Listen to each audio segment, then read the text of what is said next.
Bonjour et bienvenue dans cette nouvelle vidéo du site Réussir ses relations.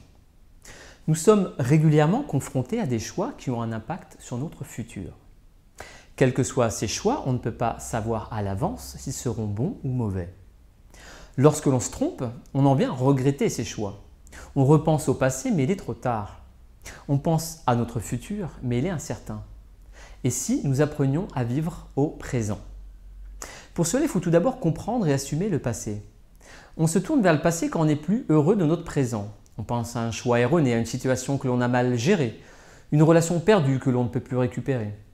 Il y a les situations où on aurait pu modifier le cours des choses en faisant le bon choix et les situations où rien n'aurait changé. Dans les deux cas, c'est trop tard et regretter est inutile puisqu'on ne peut pas revenir en arrière pour changer la situation. Le passé est important, mais pas pour le regretter. Pour comprendre ce qui était bon ou mauvais pour nous, pour comprendre nos réussites et nos échecs, afin de faire de meilleurs choix au présent. Ce sont nos expériences passées qui nous ont construits, qui font qui nous sommes aujourd'hui. Il ne faut donc pas oublier ou regretter le passé, mais il faut le comprendre et l'assumer. Il faut ensuite arrêter de stresser sur notre futur. On fait des choix en permanence. Le choix de notre plat au déjeuner, la route que l'on va prendre pour rentrer du boulot, le film que l'on va regarder ce soir à la télé, le texto que l'on va peut-être envoyer à cette fille charmante qu'on a rencontrée par hasard au coin d'une rue. Chacun de ces choix va impacter notre futur. Le problème est qu'on ne sait pas où va nous mener chaque choix. Alors on réfléchit, parfois trop, pour éviter de faire une erreur et d'être déçu. Et pour chaque décision, on va procéder à une réflexion approfondie. Quel film aller voir au ciné ?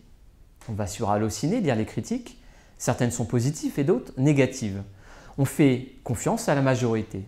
On choisit un film qui est bien noté, on va le voir au cinéma et puis on n'a pas aimé le film.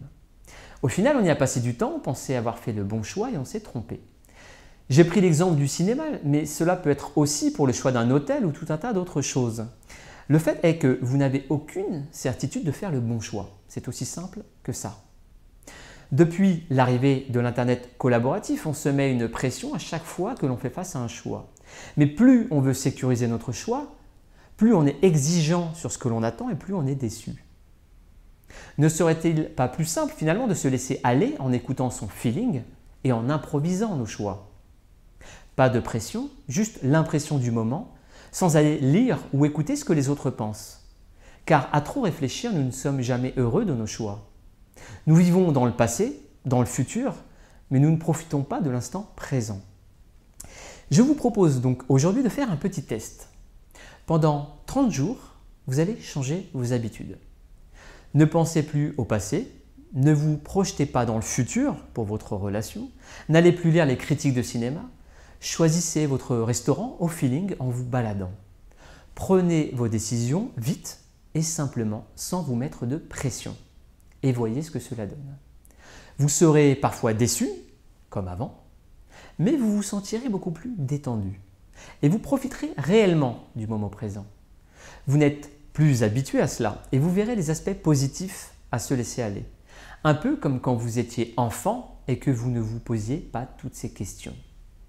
L'enfance et son insouciance, n'est-ce pas la période que vous regrettez le plus ? Voilà, c'est la fin de cette vidéo. J'espère qu'elle vous aura intéressé. Si c'est le cas, n'hésitez pas à la partager avec vos amis ou vous abonner à ma chaîne YouTube. N'hésitez pas également à aller sur mon blog car j'ai de nombreux articles qui ne sont pas sur ma chaîne. Je vous remercie et je vous dis à bientôt.